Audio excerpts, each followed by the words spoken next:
শুরুতেই জানিয়ে দিচ্ছি সংবাদ শিরোনাম। জানিয়ে দিব ডক্টর ইউনূসের বিরুদ্ধে শ্রম আইনের ৫ মামলা বাতিলই থাকছে। এরপর থাকছে ঢাবি উপাচার্যের বাসভবনের সামনে সাউন্ডবক্স বাজিয়ে ছাত্রীদের প্রতিবাদ। শুনছিলেন শিরোনাম, এখন বিস্তারিত।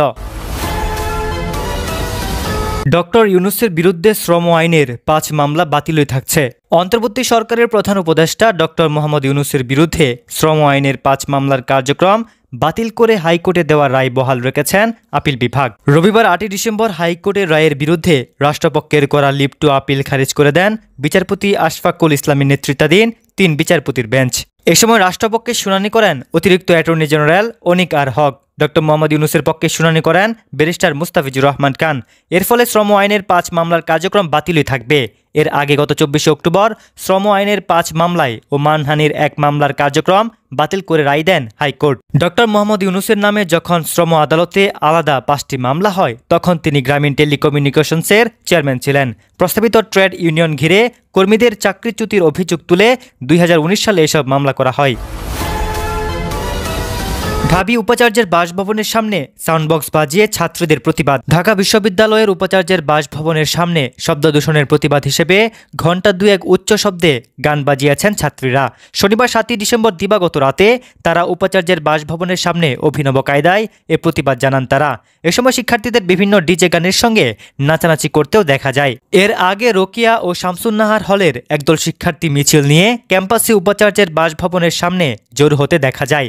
নারী শিক্ষার্থীদের প্রতিবাদের ব্যতিক্রমী এই কর্মসূচিতে বিশ্ববিদ্যালয়ের ছাত্ররাও ছিলেন। এ সম্পর্কে শিক্ষার্থীরা বলেন, নিয়মিত টিএসসি ও রাজু ভাস্কর্য এলাকায় উচ্চ শব্দে গান বাজনার কারণে টিএসসি সংলগ্ন দুটি হলের নারী শিক্ষার্থীরা ঠিকমতো পড়াশোনা করতে পারছেন না। এটার জন্য পড়ালেখায় যেমন অসুবিধা হচ্ছে, আবার অনেকেই অসুস্থ হয়ে পড়েন। এরা সমাধান না করায় প্রতিবাদের এই কৌশল বেছে নিয়েছেন তারা।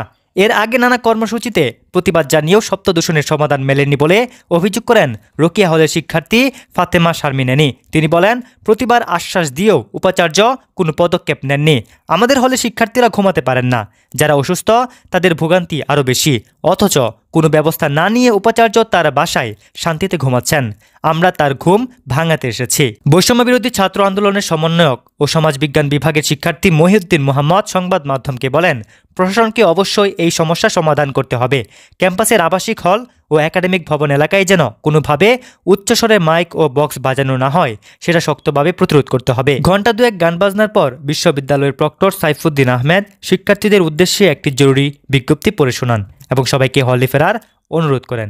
এর পরিপ্রেক্ষিতে রাত ১১টার দিকে শিক্ষার্থীরা উপাচার্যের বাসভবনের ফটক থেকে সরে যান।